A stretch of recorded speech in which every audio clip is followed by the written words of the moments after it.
नमस्कार प्यारे बच्चों। अब आप इस विषय के वीडियोस एक साथ भी देख सकते हैं। इसके लिए वीडियो के नीचे मेरी चैनल का नाम है, उसमें जाना होगा और चैनल में जाके प्लेलिस्ट में जाना होगा। तो बच्चों, आज के वीडियो में हम सीखेंगे हिंदी कक्षा 7 द्वितीय सत्र का पाठ नंबर 3 सच्चा हीरा का अभ्यास। पिछले वीडियो में मैं अभ्यास के 2 प्रश्न किए थे। तीसरा प्रश्न समझाया था। तीसरा प्रश्न था कहानी लेखन। तो इसके ऊपर से मैंने कहानी लिखी है। कहानी का शीर्षक दिया है सुख का रहस्य। तो माधवगढ़ के राजा विक्रम सिंह बड़े भाग्यवान थे। उन्हें किसी चीज की कमी नहीं थी। फिर भी वे एक बार बीमार पड़ गए। कई वैद्यों ने उनका इलाज किया, लेकिन राजा को कुछ फायदा नहीं हुआ। राजा की बीमारी बढ़ती गई। सारे नगर में बात फैल गई। तब एक अनुभवी बूढ़े ने राजा के पास जाकर कहा, महाराज, आप किसी सुखी मनुष्य का कुर्ता पहनिए, अवश्य स्वस्थ हो जाएंगे। बूढ़े की बात सुनकर राजा ने सोचा, इतने इलाज किए हैं, एक और सही। राजा सुखी मनुष्य की खोज में निकले। बहुत तलाश के बाद वे एक खेत में जा पहुंचे। जेठ महीने की धूप में एक किसान काम में लगा हुआ था। राजा ने उससे पूछा, क्यों जी, तुम सुखी हो? किसान ने कहा, हाँ, ईश्वर की कृपा से मुझे कोई दुख नहीं है। यह सुनकर राजा का अंग अंग पुलकित हो उठा। राजा ने किसान से कुर्ता मांगने के लिए देखा तो किसान ने सिर्फ धोती पहनी थी। उसकी सारी देह पसीना से तर है। राजा समझ गया कि कठिन श्रम करने के कारण ही यह किसान सुखी है। राजा ने आराम चैन छोड़कर परिश्रम करने का संकल्प किया।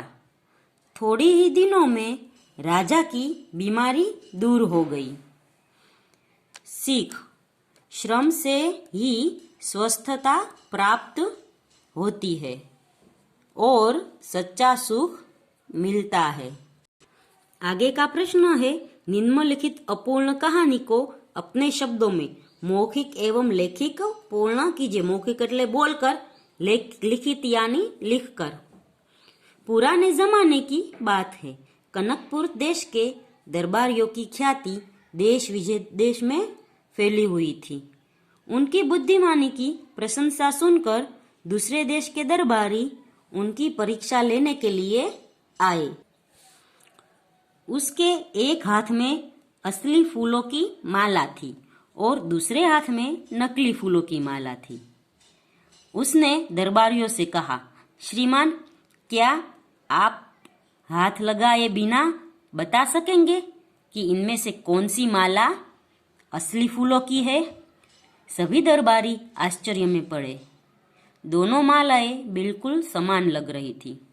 दरबारी ने प्रश्न का उत्तर देना मुश्किल था, पर आखिर एक बुद्धिमान दरबारी खड़ा हुआ। तो यहाँ से हमें है वो कहानी कंटिन्यू करनी है। तो इसके आगे की कहानी मैंने लिखी है। दरबारी खड़ा हुआ। उसने कहा, इसमें कौन सी बड़ी बात है? इन दोनों मालाओं को सामने के उद्यान के एक पेड़ की डाल पर लटका दिया जाए। डालियां पेड़ पर लटका दी गई। कुछ ही समय में भन भन भन करती हुई मधुमक्खियां आई। एक माला पर बैठ गई। दूसरी माला के पास एक भी मधुमक्खी नहीं बैठी थी। यह देखकर दरबारी ने कहा, जिस पर मधुमक्खियां बैठी है वही असली फूलों की माला है। उस दरबारी की बुद्धि की सबने प्रशंसा की। दूसरे देश के दरबारी ने भी कनकपुर के दरबारी का लोहा यानी बुद्धिमानी को मान लिया। आगे का प्रश्न है, निम्नलिखित कहानी का सारांश लिखिए। तो ये कहानी है, इसका सार यानी इसमें क्या सीख मिलती है, इसमें क्या सार है, वो हमें लिखना है। तो ये कहानी है नंदवन के एक छोटे से तालाब की। वहाँ एक शिकारी है, कौवा है और राजहंस है। तो ये कहानी मैंने पढ़ी है और इसका सारांश मैंने लिखा है। सारांश है, एक दिन एक शिकारी एक पेड़ के नीचे सो रहा था। जो ही उसके मुंह पर धूप आने लगी, एक राजहंस ने अपने पंख फैला दिए ताकि शिकारी के मुंह पर धूप न आए। यह देखकर राजहंस से ईर्ष्या करने वाला कौवा शिकारी के सिर में चोंच मारकर उड़ गया। शिकारी उठा और गुस्से में आकर बाण चला रहा था कि इसके पहले ही राजहंस उड़ गया। राजहंस को